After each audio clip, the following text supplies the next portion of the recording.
دوستم از سلام، امیدوارم که هر جایی که هستی حالت خوب باشه و عالی و سلامت. فریور طباطبایی هستم.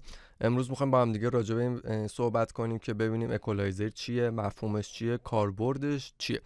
قبل از اینکه آموزش رو شروع کنیم لطفا خواهشم ویدیو من رو لایک کنید، سابسکرایب کنید و به دوستانتون حتما معرفی کنید. خب بریم سراغ آموزش. برای اینکه ما بفهمیم اول که به صورت کلی یک اکولایزر چیه، من میام یه دونه پلاگین فاب فیلتر پرو کیو 3 که هم اکولایزر هم یک داینامیک اکولایزر هستش رو باز میکنم. که داینامیک یعنی اون فرکانس رو و حالا فرکانس بغلیش رو کمپرس میکنه.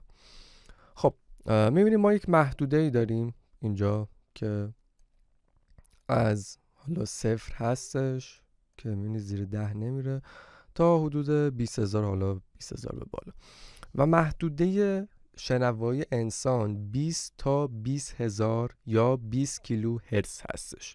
یعنی چی؟ یعنی ما صدای زیر 20 هرتز و عدد 20 نمیشنویم و صدای بالای 20,000 هرتز رو هم نمیشنویم. محدوده شنوایی انسان همینه که برای مثال اگه سن بالاتر بره، حالا گوش اگه آسیب ببینه، این رنج میتونه کمتر هم باشه. خب پس محدوده‌ای که حالا ما میشنویم بین 20 تا 20,000 هرتز که برای سگ برای مثلا تا 45K هم، یعنی 45,000 هم محدود شنواییش میشه.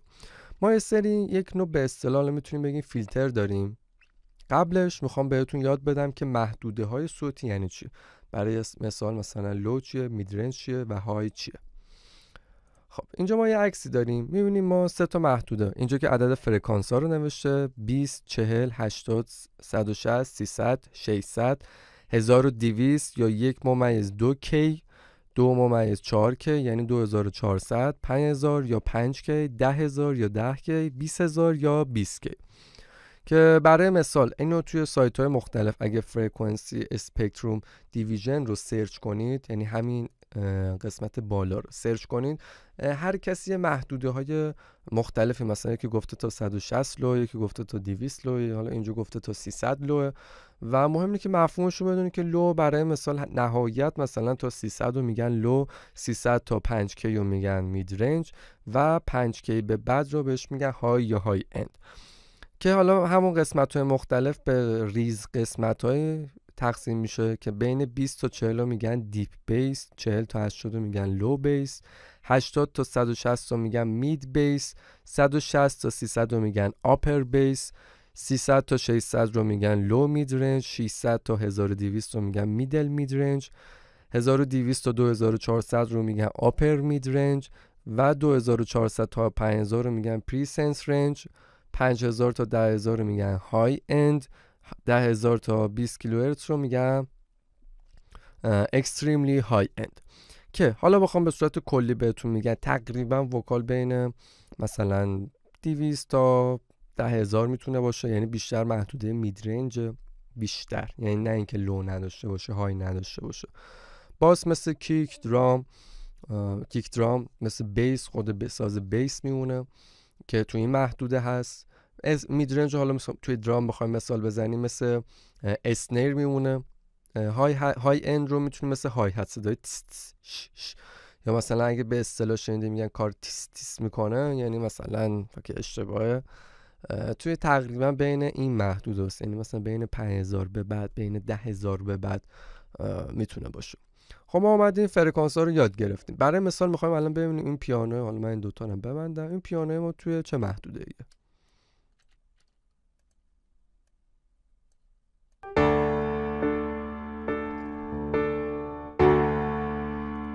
میبینید که تقریبا از 60 حالا تقریبا تا 7,000 که میتونیم حالا ما اضافات این رو هم بگیریم. حالا چجوری ما میتونیم از این فیلترها استفاده کنیم؟ یعنی چجوری میتونیم فرکانسی رو کم کنیم یا یک محدوده رو ببندیم، یا چجوری اصلا میتونیم باش افکت درست کنیم؟ مهمترین چیزی که توی اکولایز میدونید اینه که تداخل فرکانسی رو راحت میتونیم با استفاده، حالا یکی از روش‌هاش اکولایز شفافیت، مثلا یک وکال میخوایم یه ذره شفافتر کنیم، یعنی های بیشتری داشته باشه، میتونیم با اکولایز. لو یه چیزی خیلی زیاده، میتونیم با اکولایز کم کنیم. افکت میتونیم حتی درست کنیم، افکت مثلا زیر آب رفتن، افکت تلفنی درست کردن با همین اکولایزه. توی میکس توی تمام لاین ها میتونید استفاده کنید، توی ساب گروپ اون لاین میتونید استفاده کنید، مثلا توی اجزای درام میتونید استفاده کنید، توی گروپ درامز میتونید استفاده کنید، توی مسترینگ هم حتی میتونید استفاده کنید. حالا اگه توی پروکیوسه من اگه بیام 2 تا کلیک اینجا کنم با همین آرمی که میبینید این قسمت به اصطلاح بهش میگن لو کات، یعنی محدوده لو اونو میتونید کات کنید. توی اکولایز کردن حتما یادتون باشه که باید گوشتون قوی باشه، 2 قدرت تصمیم گیری بالایی داشته باشه. خب این دوتا مربوط میشه به اتاقتون، یعنی آکوستیک اتاقتون باید درست باشه که برای مثال محدوده لو یا بمو توی اتاق زیاد نشیده باشید، یعنی بوست نشده باشه توی اتاق که شما بخواید الکی کم کنید. معمولا باید به صورت فلت باشه اتاق که هر چیز اگه زیاد بود نشون بده، هر چیز اگه های بود یعنی تیز بود بتونید اونو کم کنید. پس یه فیلتر داریم لو کات، برعکس همین هم هست برای های کات که اسم اینجا رو میتونید ببینید که این خود فیلتر پروکیوسه و من توی کانال یوتیوب کامل توضیح دادمش که به چه صورته، به صورت رایگان میتونید برید و مشاهده کنید. یه قسمت داریم بل به صورت بهش میگن ناقوس، حالا فارسیشو بخوایم بگیم که کیو برای مثال شما میخوایم فرکانس مثلا 524 رو کم کنیم، میبینید که علاوه بر 524 این بغلا هم داره کم میشه. ما هرچی کیو رو ببندیم دقیق تر میکنه، معمولا زیاد تیزم نمیکنه، من یعنی که بخواید صدای خیلی تیز خیلی بدی رو ازش بکشید بیرون و کاتش کنید یا برای مثال بوست کنید، چون معمولا این صدا رو اینجوری کنید یه همچین صدایی میشه. اگه حالا با هدفون یا باند خوب گوش کنی خیلی واضح تره، ببینید که یه صدای حالت فلنجر داره، حالت سوت داره.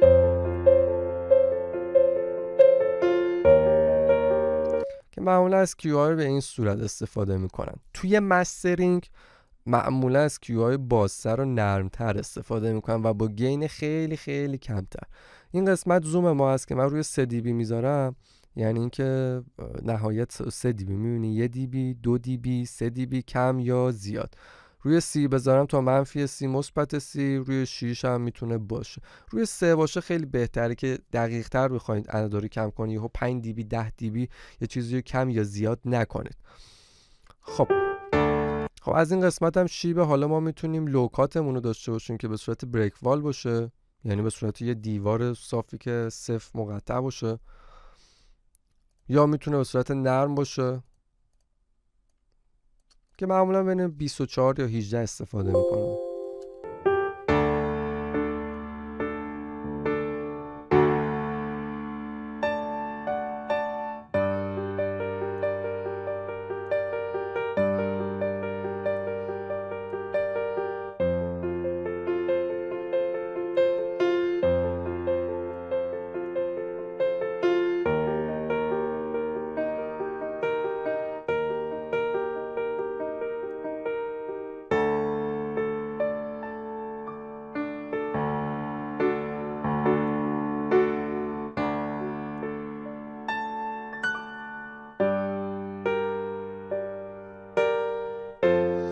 که حالا الان قبل و بعد اکولایز رو گوش بدیم.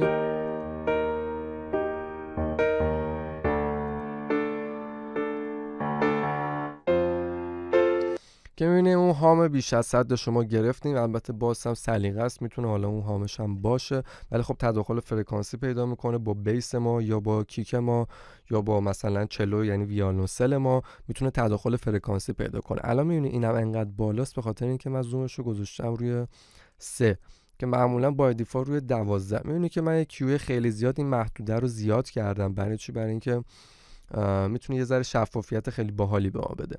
حالا برای اینکه بخوایم محدوده های رنج صداها رو ما بدونیم که مثلا پیانو از چه فرکانسی تا چه فرکانسی میتونه باشه، خیلی ساده. حالا قبلش خیلی ساده مثلا پیانو EQ چیت شیت، لطفا خواهشاً انگلیسی سرچ کنید، فارسی به هیچ عنوان سرچ نکنید.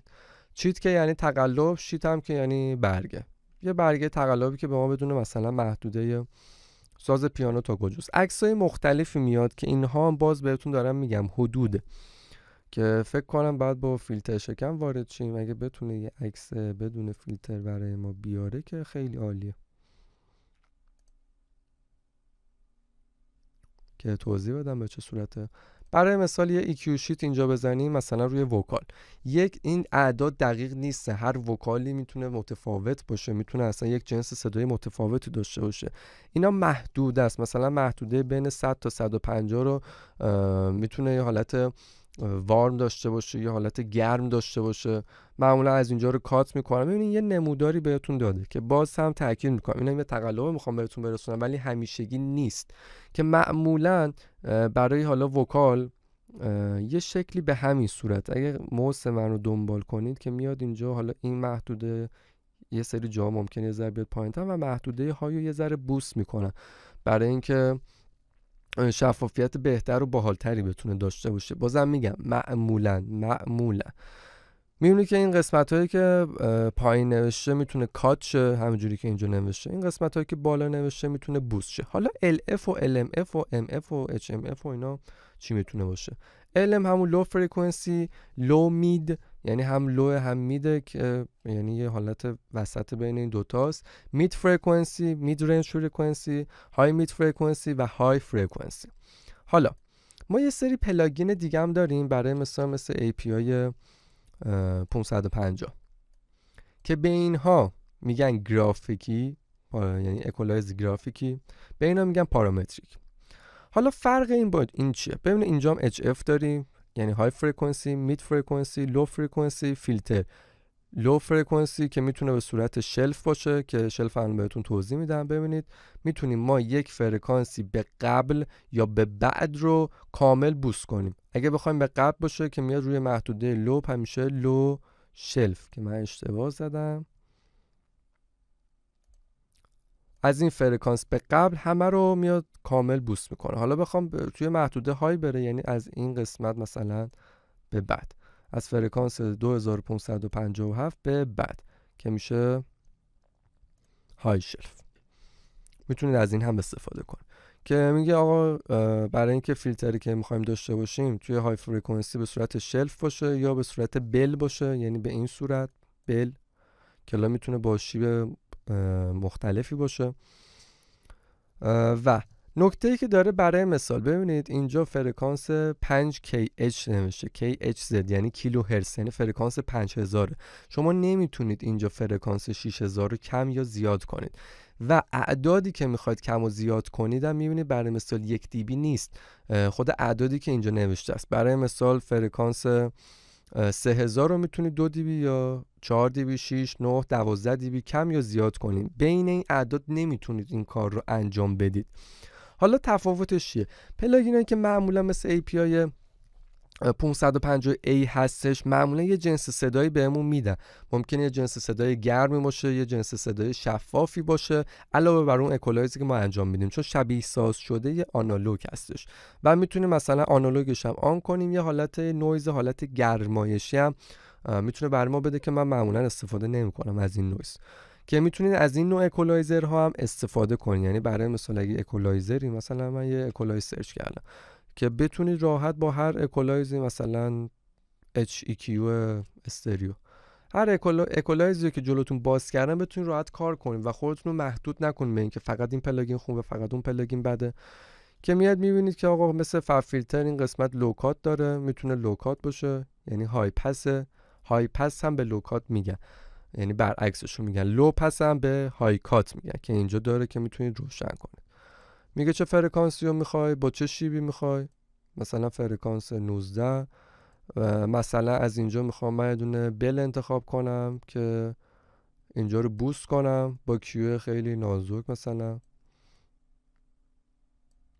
که ببینید اگه به صورت شلف باشه میاد این قسمت ها رو کلا میاره بالا. میتونه قسمت همین تیکه رو به صورت جدا بشنوید، استریو باشه، مید و ساید باشه که اینا مربوط به مراحل میکسه. آنالوگش میتونه روشن باشه یا اینکه به صورت خاموش باشه. ببینید شما هر اکولایزی که واسه کنید، حالا من چند تا مثال دیگه هم بزنم. یه کیو مثلا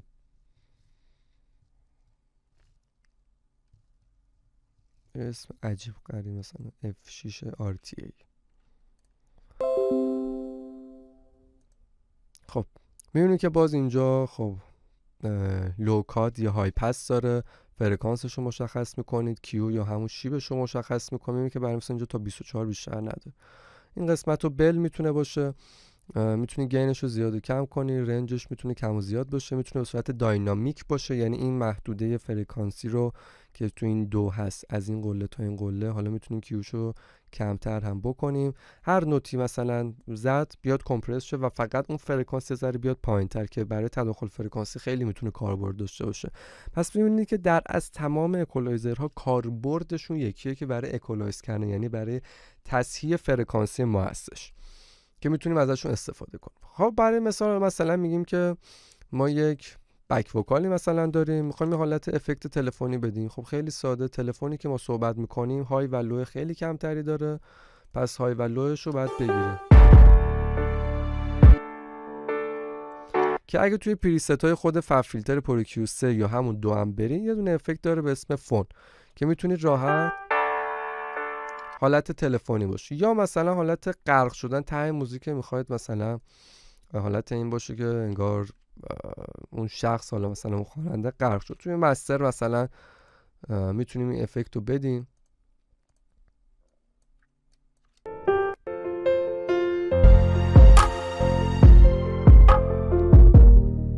میبینیم که چقدر راحت میتونیم افکت رو بدیم. یا مثلا قسمتی که ورسی که میخواد وصل شه به بریج، پاساژ خیلی خوب هم میخواد بچینید، یا برعکسش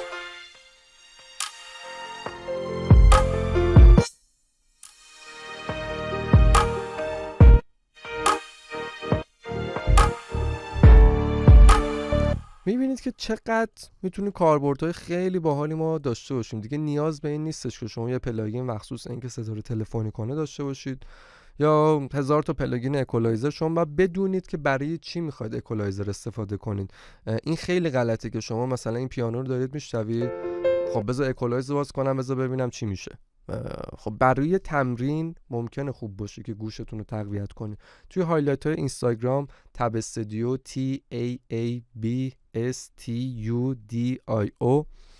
من یه هایلایت گذاشتم تقویت گوش که خوراک اکولایز، یعنی گوشتون رو به اکولایز عادت میده که چجوری بتونید اکولایز کنید. این نباشه که مثلا اکولایز هم تمرین کردی خب بذاریم باز کنم ببینم که چه فرکانسی میتونه بد باشه چه فرکانسی میتونه خوب باشه. نه، بعد اول تصمیم بگیرید که ببینید که این لاینی که دارید گوش میدید آیا لاین خوبیه، لاین بدیه، چه چیزی کم داره چه چیزی زیاد داره. حالا من توی ویدیو دیگه هم 7 تا از اشتباهی رایجو سعی میکنم بهتون بگم که توی اکولایز نباید انجام بدید. این انجام ندید خیلی خیلی بهتر. درسته شرایط خاص بعضی موقع پیش میاد که یه اکولایز رو ما انجام بدیم، ولی خب ما به صورت کلی الان داریم صحبت میکنیم. و اینکه حتما یعنی حتی اینجوری بهتون میگم اکولایز چقدر مهمه که اگه تو کل دنیا بگم فقط از یک نوع پارامتر داینامیکی، یعنی مثلا اکولایزر، کمپرسور، ریورب، دیلی بخواد استفاده کنید، یک دونه فقط میتونه استفاده کنید برای میکس و مسترینگ، کدوم استفاده میکنید؟ مطمئنا من میگم اکولایزر، یعنی انقدر مهمه. حتی میتونیم بگیم از کمپرسور هم مهمتر میتونه باشه. اکولایز خیلی خیلی خیلی خیلی خیلی باعث میشه که کار تمیزی داشته باشیم، تمام سازا سر جای خودشون صدا بده، یعنی توی محدوده، نه لحاظ پنینگ چپ و راست. و اینکه پیشنهاد میکنم حتما تمرین زیاد کنید. سوالی داشتین زیر همین ویدیو کامنت بنویسین. باز هم ازتون خواهش میکنم لطفاً خواهشاً کانال یوتیوب من رو سابسکرایب کنید، یه زنگوله بغل داره بزنید که اولین نفر باشید که ویدیو جدیدی من آپلود کردم بتونید ببینید. امیدوارم که هر جایی که هستی حالتون خوب باشه و عالی و سلامت. تا یه آموزش دیگه، فعلا خدا نگهدار.